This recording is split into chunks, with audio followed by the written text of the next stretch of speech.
Las propiedades de los metales y en especial las aleaciones vienen determinadas por su estructura cristalográfica y esta a su vez viene condicionada en primer lugar por el proceso de solidificación, aunque no de manera exhaustiva. Para poder trabajar directamente con las propiedades de las aleaciones tenemos varias herramientas. La primera con la que podemos empezar a trabajar es con el diagrama de fases. El diagrama de fases es un diagrama en estado de equilibrio en el cual vemos el proceso de solidificación en condiciones completamente ideales. Vamos a ver cómo trabajar con estos diagramas, vamos a ver cómo utilizar la regla de la palanca, que siempre induce un poquito de confusión a la hora de utilizarla. Y para ello vamos a escoger no un diagrama tan sencillo como este de cobre-níquel que tenemos aquí, sino que nos vamos a ir a un diagrama un poquito más complicado. ¿Por qué? Porque en el diagrama de cobre-níquel solo tenemos dos puntos, tenemos una fase líquida y una fase sólida. No tiene mucha historia, pero en cambio aquí empezamos a tener varias zonas, varias áreas, que es justo las mínimas necesarias para poder trabajar en este tipo de diagramas y en diagramas mucho más complejos como pueda ser, por ejemplo, el del acero. Para trabajar con este tipo de diagramas es conveniente al menos estar familiarizado con algunos conceptos básicos en los que no vamos a entrar ahora, como por ejemplo lo que son las fases, lo que son las soluciones sólidas. Es un diagrama de equilibrio, quiere decir que todas las transformaciones tienen todo el tiempo del mundo para poder hacerse y que todas las transformaciones pueden llegar a ser reversibles. Partiendo de aquí vamos a analizar este caso como referencia porque sin ser demasiado complicado, es el caso más sencillo aparte del anterior, ya nos introduce el nivel de complejidad mínima para afrontar cualquier tipo de diagrama, por complicados que sean, ya que si comparamos este tipo de diagramas, que son los más sencillos después de los más básicos de todos, que son estos diagramas en los cuales solo tenemos una solución sólida y los elementos de la aleación son perfectamente miscibles, solo tiene dos puntos especiales, dos fases y una zona de mezclas. No es demasiado, pero si los comparamos directamente con este tipo de diagramas podemos ver que aquí ya tenemos suficientes puntos y suficientes tipos de zonas que sencillamente aumentarán en cantidad en diagramas más complejos como los del acero. Lo primero, antes de empezar a trabajar con ellos, es entender bien directamente cómo funcionan en general este tipo de gráficos. En este tipo de gráficos, en el eje horizontal tenemos las composiciones, en las cuales podremos localizar cualquier mezcla posible de dos elementos, son diagramas binarios, y en vertical tendremos directamente las temperaturas. A partir de aquí podremos establecer qué pasa a una determinada aleación, por ejemplo un 40% de plomo, y podemos ver a todas las temperaturas qué es lo que nos podemos encontrar, o directamente para una determinada temperatura podremos ver exactamente qué ocurre para cada combinación de estos dos metales en este tipo de diagramas. Y para poder trabajar y analizar este tipo de diagramas, lo mejor es analizar bien exactamente cómo son. Vemos que tenemos bastante información, en algunos diagramas hay más, en otros diagramas hay menos, y lo primero es identificar correctamente qué es lo que tenemos. Y aquí podemos ver que tenemos diferentes áreas, tenemos diferentes contenidos en cada área, y lo que vamos a ver es exactamente cómo funciona, aunque ya la mayoría de la información nos vendrá dada, para entender exactamente qué es lo que nos encontramos en este tipo de diagramas. En primer lugar, lo que vamos a ver directamente son las fases básicas que nos vamos a encontrar. En este caso es un diagrama lo suficientemente sencillo. Solo hay dos fases sólidas y una fase líquida. Estas fases sólidas son soluciones sólidas, la alfa y la beta. En concreto, la alfa es la solución sólida de B en A y la beta es la solución sólida de A en B. Quiere decir que en alfa lo que tenemos es B disuelto en A y en beta tenemos A disuelto en B en estado sólido. Estas fases ocupan directamente algunas áreas del diagrama y estas áreas son evidentemente áreas monofásicas en las cuales solo hay presente una fase y no tienen mayor complejidad. Por lo tanto, la gracia estará directamente en el resto de áreas del diagrama. Si nos fijamos en este diagrama tenemos 6 áreas, ¿vale? 3 ocupadas directamente por estas 3 fases y otras 3 áreas en las cuales nos vamos a encontrar con mezclas de estas fases. En concreto tenemos 3 áreas que ya están ocupadas y en estas otras 3 áreas lo que vamos a hacer es, por ejemplo, si nos ponemos aquí, vamos a ver lo que tenemos a los lados. ¿Por qué a los lados? Porque en una determinada temperatura lo que habrá será una mezcla de lo que tenemos en estos lados. ¿De acuerdo? Entonces aquí, por ejemplo, si miramos aquí, lo que tenemos que aquí, a este lado tenemos alfa, a este lado tenemos líquido, por lo tanto aquí tendremos alfa y líquido. Aquí, por ejemplo, a misma temperatura, variando un poco las condiciones, veremos que tendríamos beta y líquido aquí, beta aquí, y abajo tendríamos, en esta zona de aquí, alfa y beta. ¿De acuerdo? Entonces, esto normalmente suele estar marcado, pero si algún elemento no aparece, o incluso en algunos diagramas un poco más complejos, alguno de estos elementos está omitido, es fácil deducirlo directamente a partir de los lados en estas zonas que son zonas bifásicas porque tenemos dos fases. Una vez ya hemos visto las áreas, vamos a analizar un poquito lo que implican las líneas de transformación, que son estas líneas que delimitan estas áreas. En principio, vemos que el líquido está en esta zona de aquí y queda delimitado por esta línea de aquí. Esta línea es la línea de líquidos y viene determinada por estos dos tramos de aquí. ¿Cuál es la utilidad básica de esta línea? Nos delimita directamente el líquido. Quiere decir que para cualquier mezcla de aquí, yo solo tengo que subir directamente hasta el punto correspondiente y podré obtener la temperatura a partir de la cual empieza la solidificación o se funde dicha aleación. Aparte de esta, lo que nos vamos a encontrar es que tenemos la línea de sólidos. Es algo similar, pero en este caso por debajo de esta línea de sólidos, que en este caso tiene estos tres tramos, todo lo que nos vamos a encontrar es sólido. Y si miramos la zona que hay entre la línea de sólidos y de líquidos, ¿de acuerdo? Esta zona es la que tendríamos más o menos como zona de mezclas en las cuales nos aparece directamente una sopa con tropezones en las cuales tendremos sólido y líquido. Por debajo de la línea de sólidos todo es sólido y lo que nos encontraremos serán algunas líneas de transformación que normalmente llamaremos líneas de Solbus, que hacen referencia a transformaciones en estado sólido. Por eso directamente este diagrama es más interesante que no el que hemos visto antes del cobre-níquel, porque aquí sí que tenemos este tipo de transformaciones y en diagramas complejos va a ser bastante habitual y son transformaciones que nos van a importar porque al final acaban determinando la estructura cristalográfica compleja de, por ejemplo, aleaciones de acero, sus propiedades, y nos van a ser un poquito la base para luego poder aplicar otras cosas como tratamientos térmicos. Ya tenemos las líneas, tenemos entendidas directamente todas las áreas, las líneas de transformación y vamos a pasar directamente a analizar los puntos específicos de este diagrama, que son las que nos aportan información relevante. Normalmente veremos que a veces nos aparecen directamente algunos datos, algunos valores concretos. En este caso tenemos 3 temperaturas y 3 composiciones que hacen referencia directamente a puntos importantes del diagrama. Lo que corresponde hacer ahora es directamente analizar estos puntos y ver qué información nos aportan antes de empezar a hacer nada. En principio veremos que esta información extra está asociada a estos puntos y en concreto el primero que nos vamos a ver es directamente este punto de aquí. Este punto de aquí sencillamente es la temperatura de solidificación del elemento A. Si vamos al siguiente veríamos que a 232 grados tendríamos la del elemento B. Si estamos más o menos familiarizados veríamos que este diagrama y estas temperaturas y todos estos números se corresponden directamente con un plomo estaño. Pero vamos a generalizarlo sencillamente para hacerlo un poco más versátil.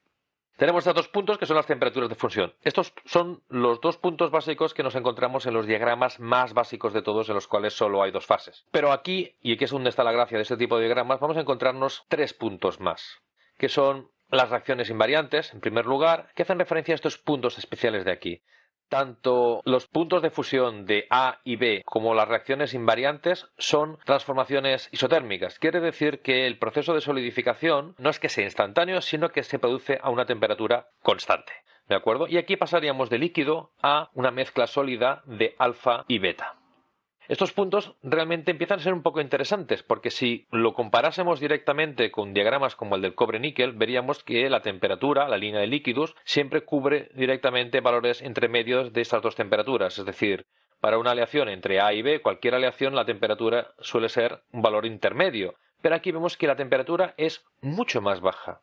Esta temperatura hace referencia a la temperatura mínima a la cual puedo tener líquido en una mezcla y que es inferior a la de sus componentes, una cosa bastante especial. Evidentemente, esto hace referencia a metales especiales, no todos los metales lo hacen, el cobre y el níquel no lo hacen, pero por ejemplo la plata y el cobre sí, el plomo y el estaño y otros elementos. Este punto en este caso es una reacción invariante de las 6 que hay, que es eutéctico. En este caso el eutéctico es una forma de V y por encima lo que tenemos es líquido. Es de especial utilidad porque, por ejemplo, en este caso, si esto fuera plomo estaño, que lo es, nos encontraríamos que, por ejemplo, en las aplicaciones de soldado de placas de circuito impreso por baño en estaño líquido, el problema es que para que el estaño, este baño de estaño, esté más o menos fluido y que pueda producir la soldadura y penetrar directamente y soldar adecuadamente los componentes, tiene que estar circulando todo el rato para que esté líquido y además tiene que pasar por bombas. No nos interesa que la temperatura esté muy alta. Normalmente, para que el baño de estaño sea lo suficientemente fluido,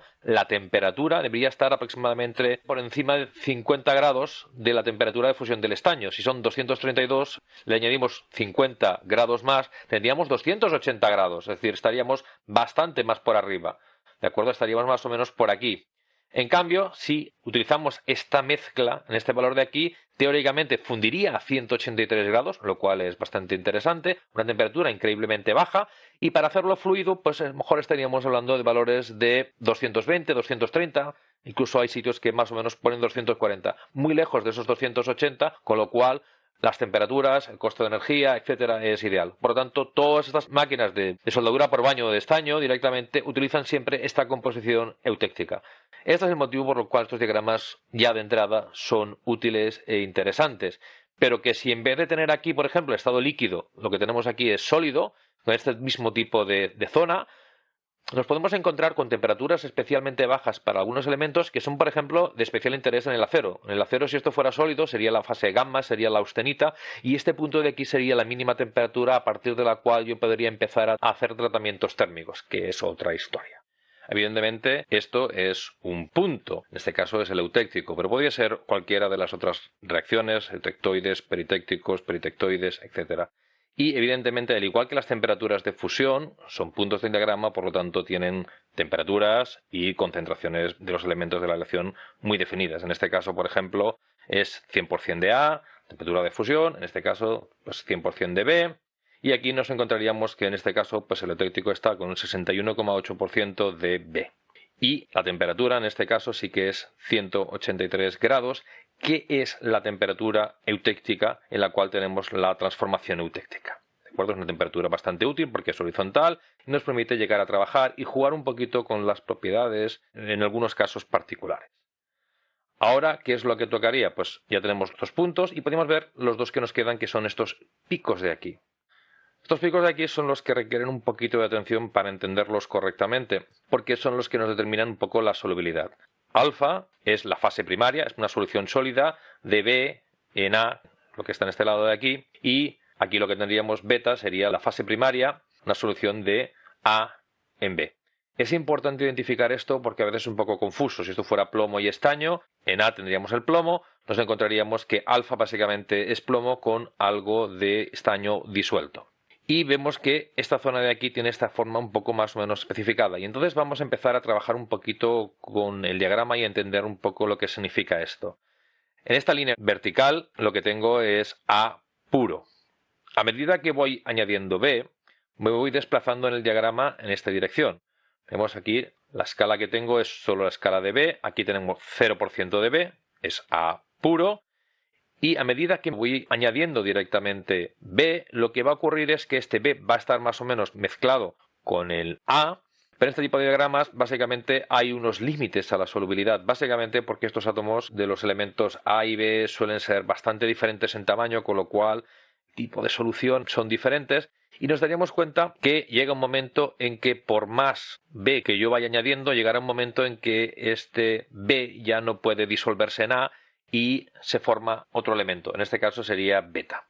Por lo tanto, estas dos líneas de aquí que delimitan esta área monofásica de alfa, lo que me dicen es que a medida que voy aumentando la cantidad de B en la aleación, llegará un momento que no podrá disolverlo, A no podrá disolver B, por lo tanto será otra cosa. Entonces, voy aumentando la cantidad de B y paso esta línea de transformación.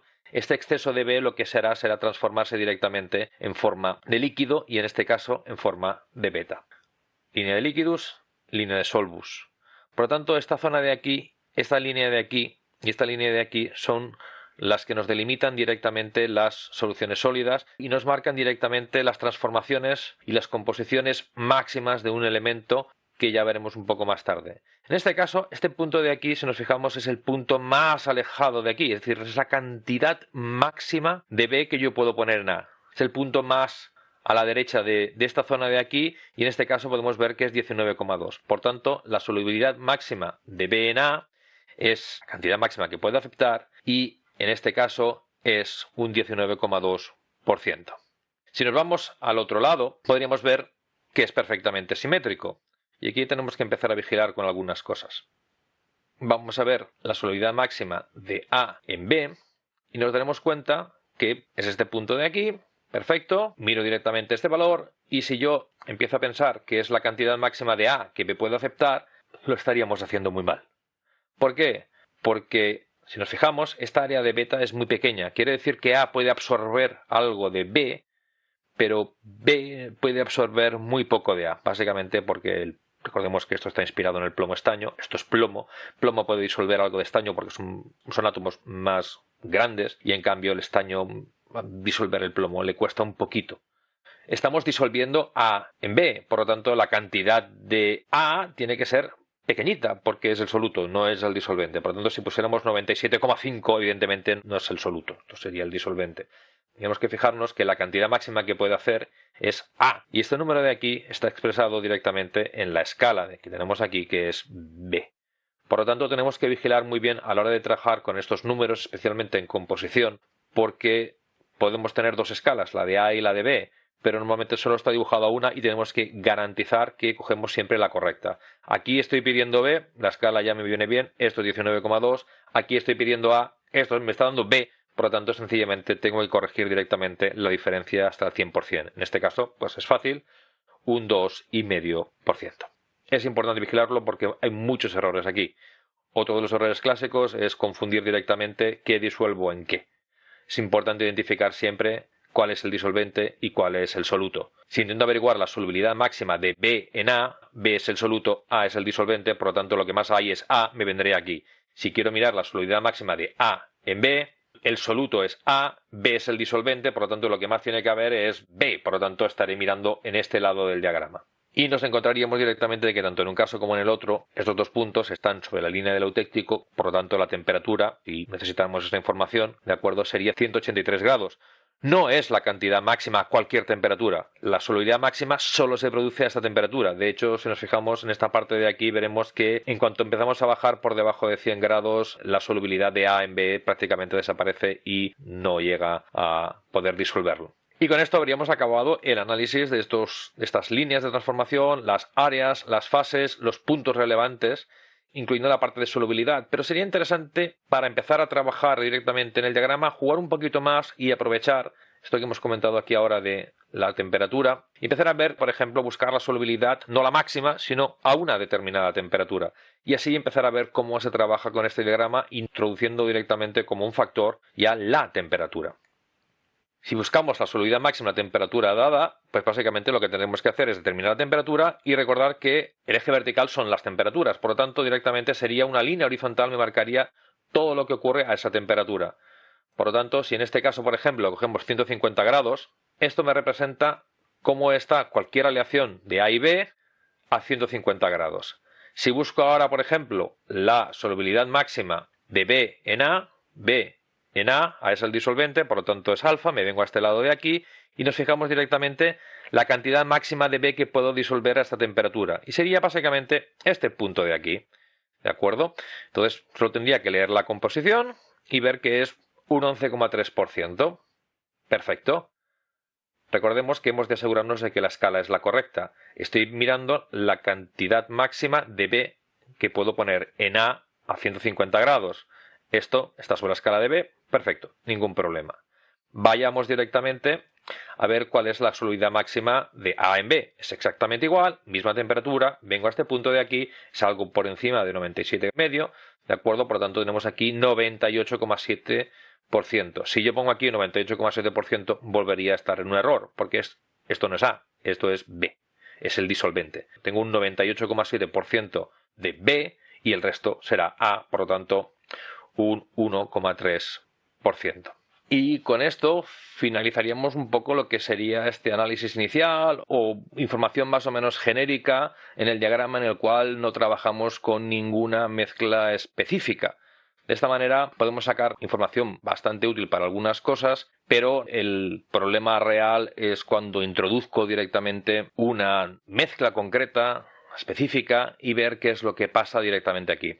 Ya hemos visto cómo en principio trabajar con la temperatura, hemos visto estos conceptos asociados a la solubilidad y estos puntos máximos y lo que implican directamente estas líneas de transformación, y es lo que vamos a hacer ahora a continuación.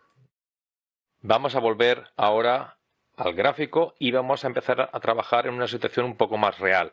Después del análisis vamos a empezar a trabajar con mezclas concretas, que al final es un poco lo que se trata. En este caso vamos a empezar con una muy sencilla, de un 70% de A y un 30% de B. Fijémonos que la escala con la que estamos trabajando es la escala de B, por lo tanto debemos entrar en el diagrama con este valor de 30 y marcar directamente esta línea vertical. Esta línea vertical sencillamente simboliza nuestra mezcla. Y lo que podemos ver es que variando la temperatura podemos ver exactamente qué es lo que le pasa a esta mezcla nuestra. En concreto vemos que cruza dos líneas de transformación.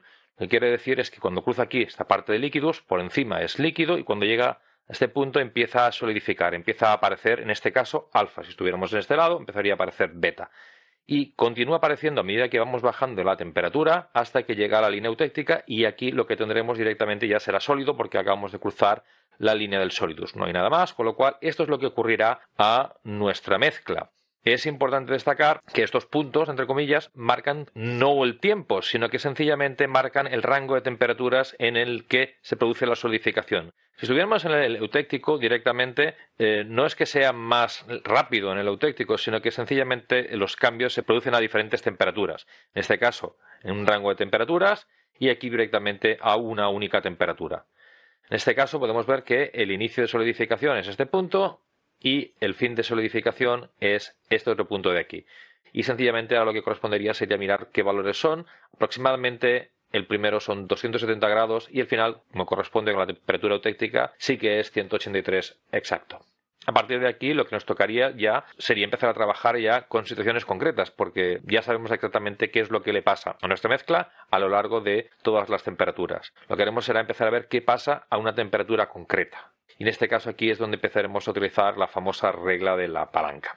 Vamos a trabajar con una temperatura a 250 grados que nos dice directamente qué es lo que ocurre para cualquier aleación a esta temperatura. Esta línea horizontal y esta línea vertical lo que nos harán será marcar este punto que será nuestra mezcla a esta temperatura, y es sobre lo que vamos a trabajar. Si esta línea de temperatura estaría por aquí abajo, sería exactamente igual, pero con la única diferencia es que en esta mezcla, en vez de tener alfa más líquido, tendríamos alfa más beta, es decir, que tendríamos una mezcla de dos fases sólidas. Pero a efectos de cálculo es exactamente lo mismo. Empecemos a trabajar un poquito aquí, vamos a marcar nuestro punto, este es nuestro punto concreto, y antes de empezar a hacer más cálculos y demás, vamos a ver un poco qué es lo que podemos deducir aquí. Hemos dicho que si bajamos la temperatura del líquido directamente hasta que llegamos a la línea de líquidos, todo lo que tenemos es líquido, y a partir de aquí lo que ocurre es que en este rango de temperaturas lo que va a hacer es que va a ir apareciendo cada vez más sólido, será nuestra sopa con tropezones, y al final lo que ocurrirá es que cuando lleguemos a esta zona de aquí prácticamente ya será todo sólido, y cuando lleguemos a la temperatura del eutéctico, en este caso a la temperatura de este punto, lo que ocurrirá es que se mantendrá ahí hasta que todo sea sólido. Si nos fijamos, nuestro punto está muy cerca de este punto de aquí. Quiere decir que es donde empieza el proceso de solidificación. Por lo tanto, podemos deducir que lo que tenemos aquí es básicamente líquido. Lo que más hay es líquido, ¿de acuerdo? Si estuviéramos aquí abajo, lo que tendríamos sería sólido. En este caso, la proporción entre líquido y sólido en este tramo de aquí no es lineal, pero si estamos en puntos muy cerca de los extremos, podemos empezar a asumir ya algunas cosas que nos van a servir para evitar errores. De entrada, lo que podemos deducir en este caso concreto es que como estamos claramente más cerca del líquido, tiene que haber más líquido que sólido. Nos lo apuntamos y luego lo utilizaremos básicamente para comprobar, no para calcular, ¿de acuerdo? Ahora lo que vamos a ver es buscar dos puntos interesantes dentro de estas dos líneas. Hemos visto que la zona en la cual estamos tenemos dos puntos que lo delimitan en cuanto a temperatura, en vertical, y en horizontal veremos que tenemos estos dos puntos de aquí que serán las claves que realmente utilizaremos para averiguar qué es lo que tenemos en este punto a esta temperatura. En este caso tenemos estos dos puntos y vamos a centrarnos ahora mismo en el primero, este punto de aquí, que ya hemos visto más o menos lo que implica. Es decir, si recordamos, esta zona de aquí lo que tenemos es alfa. A medida que voy aumentando la cantidad de B, es decir, me voy moviendo en esta dirección a esta temperatura, llegará un momento que ya no podré disolver más B en A. Este punto es el que marca esa cantidad. Por lo tanto, podemos empezar a ver que exactamente lo que tenemos aquí es la máxima cantidad de B que yo puedo tener en alfa. Por lo tanto, el sólido no puede tener a esta temperatura más cantidad de P. Por lo tanto, lo que estaremos viendo aquí es que la composición del sólido, en este caso alfa, la determinará directamente este punto. De manera totalmente análoga, en este otro punto de aquí lo que tengo yo es líquido. Si tengo más B en el líquido, no habría sólido, todo sería líquido. En cambio, cuando llegamos a este punto de aquí, si vamos incrementando la cantidad de A, empieza a aparecer sólido. Por lo tanto, este punto de aquí nos representa directamente la máxima cantidad de A que podemos tener en el líquido. ¿De acuerdo? Por lo tanto, representa directamente la composición del líquido. Esto cuesta de entender, pero creo que es más fácil entenderlo directamente en este punto que no en el líquido, pero es exactamente lo mismo y de manera completamente análoga. Si nos fijamos, lo que nos vamos a encontrar ahora es que podemos determinar con estos dos puntos la composición de alfa y del líquido. Y hay veces que es muy fácil estar tentado que la composición del sólido es exactamente lo mismo de aquí, pero esto sería un error. Evidentemente, el sólido a esta temperatura no puede tener más B que lo que marque directamente este punto. Y el líquido no puede tener más A que lo que marque directamente este punto. Por lo tanto, nos vamos a encontrar que nuestra composición estará entre medio de estos dos puntos de aquí. Vamos a apuntar directamente esto porque nos va a marcar directamente unos datos importantes a la hora de entender exactamente qué es lo que ocurre en este punto intermedio, porque estamos entre dos composiciones, entre el sólido y el líquido, y este punto lo que va a hacer es una mezcla de estos dos de acuerdo precisamente a su composición. Veremos que alfa tiene tanto por ciento de A, tanto por ciento de B, líquido exactamente igual, y lo que vamos a hacer es, como siempre, leer las composiciones del diagrama.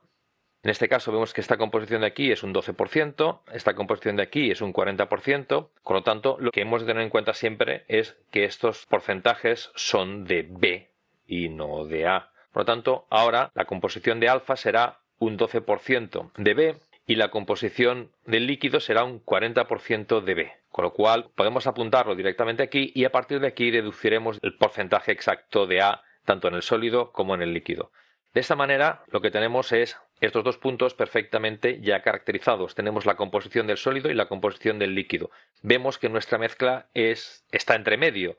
Lo que no podemos cambiar es la cantidad de B que tenemos en nuestra mezcla. Tiene que estar repartida, pero no está repartida de manera proporcional.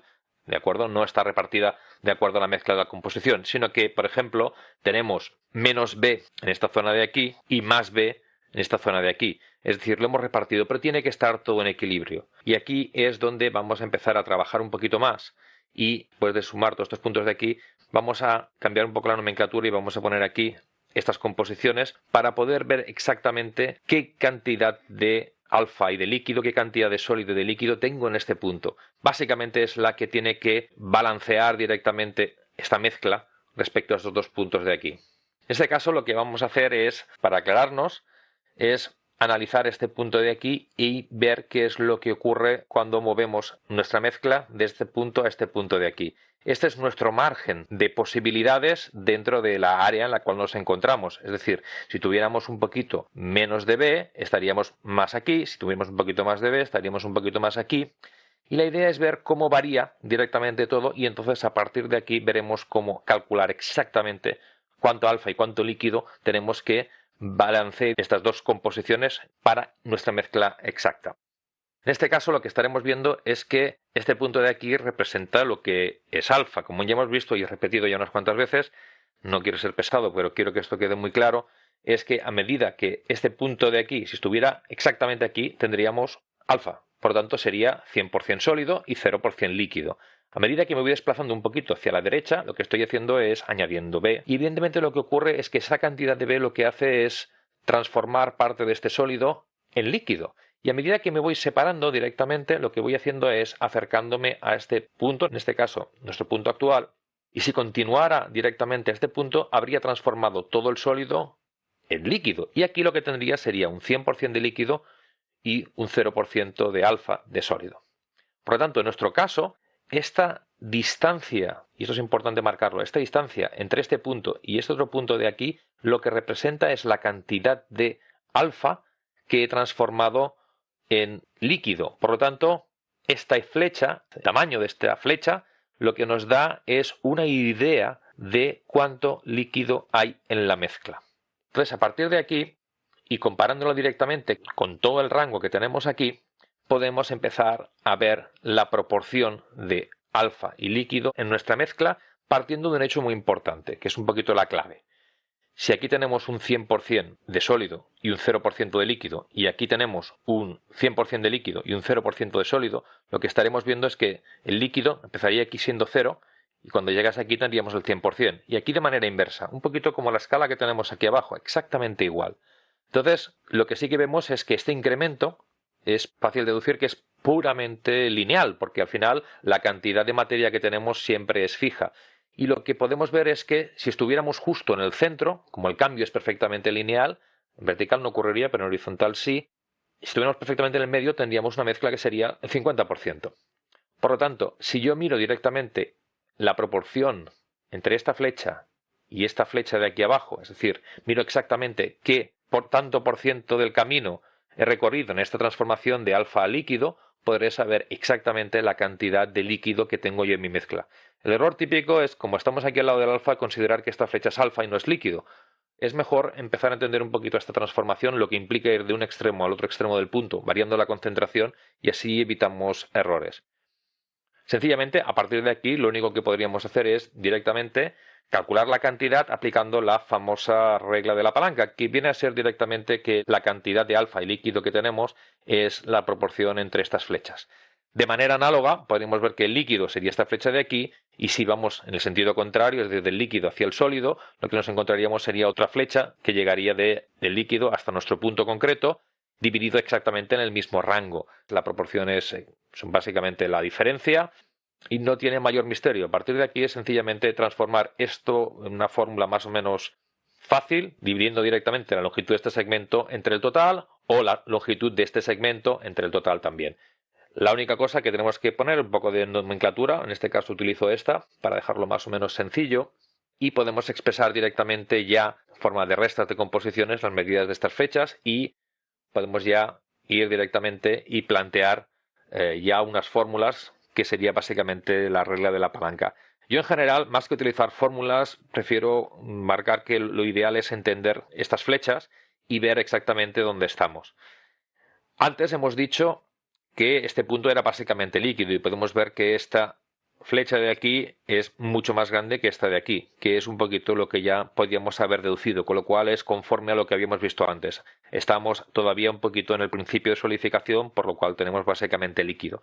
Esta conformación es importante. De hecho, en caso de duda, podemos utilizarla para saber qué flecha es la que tenemos que hacer. Pero bueno, lo ideal es entender un poquito esta transformación de alfa entre líquido y ver que lo que tenemos aquí es alfa y a medida que nos desplazamos lo que hacemos es transformar alfa en líquido, por lo tanto lo que obtenemos es líquido. La fórmula sería esta y evidentemente la otra la podemos calcular sencillamente por la diferencia o calcular la flecha exactamente igual, es bastante equivalente. Aplicamos estos números sobre esta escala de B, lo importante aquí es no mezclar escalas. Podríamos hacerlo con el 12 y el 40, podríamos trabajarlo con la escala de A, pero bueno, es la que tenemos, por lo tanto lo más sencillo ahora pues es hacer estas diferencias entre 40 menos 12, que nos da 28, y en este caso esta diferencia de aquí será 18 y esta diferencia de aquí serán entre 40 y 30, 10. A partir de aquí aproximadamente vemos que estos números, tan poco redondeados, nos dan un 36 y un 64%. Bueno, lo que quiere decir es que ya tenemos nuestros porcentajes y con estas composiciones veríamos que lo que se tiene que cumplir es que lo que tenemos es nuestra mezcla del 30%. Con esto, básicamente, ya habríamos hecho el análisis para nuestra mezcla. Ya sabemos, en este caso, lo que tenemos en este punto. Tenemos una mezcla de alfa más líquido, tenemos las composiciones de alfa, el sólido, y las composiciones del líquido, y tenemos además los porcentajes de sólido y de líquido que tenemos en este punto de aquí. Básicamente, la única cosa que nos quedaría más o menos para hacer, para complicar un poquito más la situación, es hacer que nuestra mezcla no sea una mezcla así tan teórica, tan definida directamente por su composición, sino empezar a trabajar directamente con pesos y hacerlo todavía más cercano a la realidad. En este caso, tenemos estos números de aquí, pues esta parte del análisis la mantenemos y lo que vamos a hacer es incluir pesos. En este caso vamos a trabajar directamente con diferentes posibilidades que van a corresponderse con nuestra mezcla inicial. Evidentemente lo que hacemos es trabajar con pesos, pero a nivel de unidades vamos a trabajar con un concepto un poco más coloquial para que no haya ningún problema. Las unidades pueden ser las que quieras, pero normalmente aquí en este caso vamos a trabajar con kilos, con gramos, o en algún proceso industrial podríamos trabajar casi con toneladas. Pero en principio lo normal es trabajar con estas unidades. No podemos entrar aquí en discusiones que si peso, que si masa. Sencillamente vamos a trabajar directamente con la cantidad física correspondiente, masa, peso, etcétera. Y lo que vamos a ver es que normalmente, o de manera más o menos habitual, lo que vamos a tener es, por ejemplo, un peso total en el cual queremos nuestro porcentaje concreto, y lo que podremos hacer es, a partir del peso total y del porcentaje, podemos saber exactamente cuánto hay de A y B en peso. O viceversa, podemos directamente tener esta mezcla, ¿de acuerdo? A partir de aquí, sumando, tenemos el peso total, y con estos dos números podemos calcular el porcentaje exactamente igual. Muy parecido a la regla de la palanca, de hecho. Podemos calcular todos estos elementos. Sencillamente esto es una cuestión de porcentajes. A partir de aquí consigo este, a partir de este y este consigo este, a partir de estos dos consigo este, etcétera. Una vez tenemos determinado esto, el primer número que vamos a utilizar especialmente sería el peso total, en este caso, por ejemplo, 200 gramos, y vamos a aplicarlo a nuestra mezcla, que ya hemos analizado y de la cual ya tenemos esta información. La composición de cada una de las fases y el porcentaje, la cantidad en porcentaje de cada una de estas fases, y vamos a incluir exactamente el concepto de peso a todas estas cantidades que tenemos aquí. Por ejemplo, aquí lo que queremos saber es el peso de la parte sólida y el peso de la parte líquida. ¿Cuántos gramos tenemos de alfa y cuántos gramos tenemos de líquida? Y luego además queremos saber en el sólido cuántos gramos tenemos de A y cuántos gramos tenemos de B. Sencillamente es esto.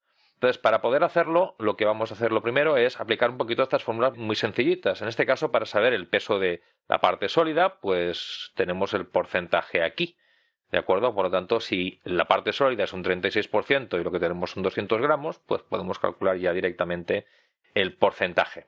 De manera análoga, con la parte líquida, pues tenemos un 64%. En este sentido, este caso es bastante sencillo. Cogemos el peso total y lo multiplicamos por estos números que tenemos aquí, esta cantidad en porcentaje. Y de aquí, pues ya multiplicando, tenemos directamente nuestras cantidades en gramos. En este caso podemos ver que de estos 200 gramos, 60 son de B y 140 de A. Podemos ver que en la parte sólida, en este punto, a esta temperatura, 250 grados, ¿vale? Lo que tenemos son 72 gramos de alfa, no de A, alfa. Es decir, esa mezcla, esa solución sólida de A con un poquito de B, ¿de acuerdo? Y en la parte líquida todavía tenemos 128 gramos que todavía están líquidos, es decir, caldo, los tropezones. Y a partir de aquí, una vez ya tengo estos pesos de aquí, sabiendo que tengo 72 gramos de alfa, de sólido, como tengo la composición, puedo sencillamente averiguar cuántos gramos de estos 72 son A y cuántos gramos son B. Sencillamente es un tema de porcentajes, ¿de acuerdo? Y podemos ver, pues en este caso, de estos 72 gramos, el 88% es A y el 12% es B. Podemos ver que van a ser 63 gramos y 9 gramos. Y con la parte del líquido podemos aplicar exactamente lo mismo. Tenemos 128 gramos, ¿vale? El peso de L, la parte líquida, y tenemos aquí la composición del líquido, 60-40. Lo juntamos y veremos que el 60% de 128 son 77 gramos y el 40%, pues la resta, son 51. Y ahora lo que podemos hacer es empezar a comprobar y comparar cosas, y sobre todo es importante fijarse en esto y asegurarnos de que hacemos los porcentajes de manera correcta. Si nos fijamos en alfa, todo lo que no es A es B, por lo tanto esto tiene que sumar 100%. Tic, comprobado. La parte líquida tenemos un 60-40, también suma 100, es exactamente igual. En las cantidades, lo que no es alfa es líquido, tenemos un 36 y un 64 que también suman 100, perfecto. Y aquí en este caso podemos aplicar exactamente lo mismo. 72 más 128 tienen que sumar 200 gramos y al final lo que tenemos es que 9 gramos y 63 nos dan 72, 77 y 51 nos dan 128, pero además podemos comprobar que estos 9 gramos, que es la cantidad de B que tengo en la parte sólida, y estos 51 gramos que tengo en la parte líquida, en total lo que tengo son 60 gramos, que podemos ver que es esta parte de aquí, y 63 más 77 nos da 140 gramos. Es decir, podemos utilizar estas comprobaciones para calcular el dato que nos falta. En vez de multiplicar podemos hacer restas, no hay ningún problema, pero es más interesante hacerlo para verificar que no nos hemos equivocado en alguno de los pasos y sobre todo para afianzar bien qué estamos haciendo en cada momento y no confundirnos. No tiene ningún misterio, estos son porcentajes, es muy sencillo, pero hay muchos y es muy fácil despistarse. No tiene más secreto que ir poco a poco y siendo conscientes de lo que hacemos en todo momento. Y la mejor manera para ello es aplicar una metodología de trabajo más o menos básica. Vamos a repasar exactamente cómo resolver este tipo de problemas para una mezcla ya concreta, que empezaría directamente analizando cuál es nuestra mezcla. Los datos pueden estar más o menos variados, ya lo hemos visto, y a partir de estos datos determinamos exactamente cuál es el porcentaje de nuestra composición para poder entrar directamente en el gráfico. Una vez tenemos la composición, miramos qué temperatura vamos a tener y con esto ya sí que podemos saltar al gráfico y empezar a buscar pues, toda la información que nos haga falta. Una vez ya hemos localizado los puntos, todos estos datos de aquí, podemos volver y lo primero que vamos a hacer es obtener las composiciones del sólido y del líquido, en este caso alfa y L. Y una vez tenemos las composiciones y con estos porcentajes podemos ya obtener las cantidades de alfa y de líquido, las cantidades de las fases presentes en nuestro punto. Y esta sería la primera parte que hemos visto al principio de todo. Luego a partir de ahí ya podríamos hacer el análisis de pesos, en el cual directamente utilizaremos el peso total y estos porcentajes de aquí y con las composiciones y estos resultados de aquí obtendríamos directamente el peso de A y de B en el sólido y en el líquido. Si seguimos de una manera formal este orden, resolveremos perfectamente todo tipo de problemas. Mi recomendación personal es siempre, si solo tenemos porcentajes, pues con estos esquemas más o menos ya nos bastaría, e ir rellenando en orden directamente todos estos elementos. Y a partir de ahí podemos averiguar todas las cosas que nos hagan falta. Es decir, plantear el problema y resolver toda la información posible, dejando los cálculos para el final y solo resolver aquellos que sean estrictamente necesarios. Pero el orden siempre es el adecuado para resolver este tipo de problemas. Para acabar y para asegurar que no nos equivocamos, porque no es muy complejo, pero es fácil, muy fácil cometer pequeños errores, hay una serie de tips que habría que tener en cuenta. El primero, lo hemos comentado varias veces, es que si solo hay una escala de composición, utilizar exclusivamente el elemento dicha escala para trabajar con el diagrama. Normalmente será la escala de B, siempre entraremos en el diagrama, es decir, para dibujar una línea de composición, la escala de B, y siempre que obtengamos algún dato de composición, lo apuntaremos a la línea de B, y luego calcularemos el de A si es necesario. Y para trabajar con la máxima precisión, lo que haremos será identificar y utilizar los valores explícitos, quiere decir con números y cantidades exactas en el diagrama, y no lo leeremos directamente del valor del gráfico, ya que es bastante más impreciso. Estos valores son bastante precisos y vienen de experimentos independientes. Por lo tanto, los utilizaremos para mejorar la calidad de nuestras mediciones utilizando los gráficos. En los casos de solubilidad, identificaremos claramente primero el soluto y luego el disolvente, es decir, si es B en A o A en B. Cuando decimos en B en A, estamos hablando de que B es el soluto y A es el disolvente. Eso es importante tenerlo muy claro porque a veces es muy fácil equivocarse y buscar directamente los límites en el otro lado. Y cuando vayamos a aplicar la regla de la palanca, es decir, para mirar las cantidades de una fase y otra en las zonas bifásicas, lo más fácil siempre es comparar con casos conocidos cerca de los puntos de la intersección. Si recordamos cuando lo hemos hecho, lo primero que hacíamos cuando teníamos la composición, buscábamos el inicio y el fin de la solidificación. No es el mejor valor, pero si es muy claro lo podemos llegar a utilizar para saber qué lado es el que tenemos que utilizar. Pero siempre es mejor ir directamente hacia los extremos en horizontal, que son los que realmente funcionan y los que nos pueden dar una idea bastante clara de cuál es el valor que podemos esperar. Y con esto ya tendríamos básicamente una muy buena metodología para poder trabajar con estos diagramas, pero no son los únicos, hay muchas más herramientas y evidentemente habría que buscar otro tipo de diagramas en los cuales no sean de equilibrio, no sean en condiciones ideales, en los cuales todas las transformaciones son perfectamente reversibles y toman todo el tiempo necesario para poderse realizar. En la realidad, las curvas de enfriamiento tienen un fuerte peso en lo que vamos a obtener en cuanto a estructura cristalográfica y serán la base para hacer otro tipo de tratamientos térmicos. Pero esto ya es otro tema que quizá veríamos en otros futuros vídeos.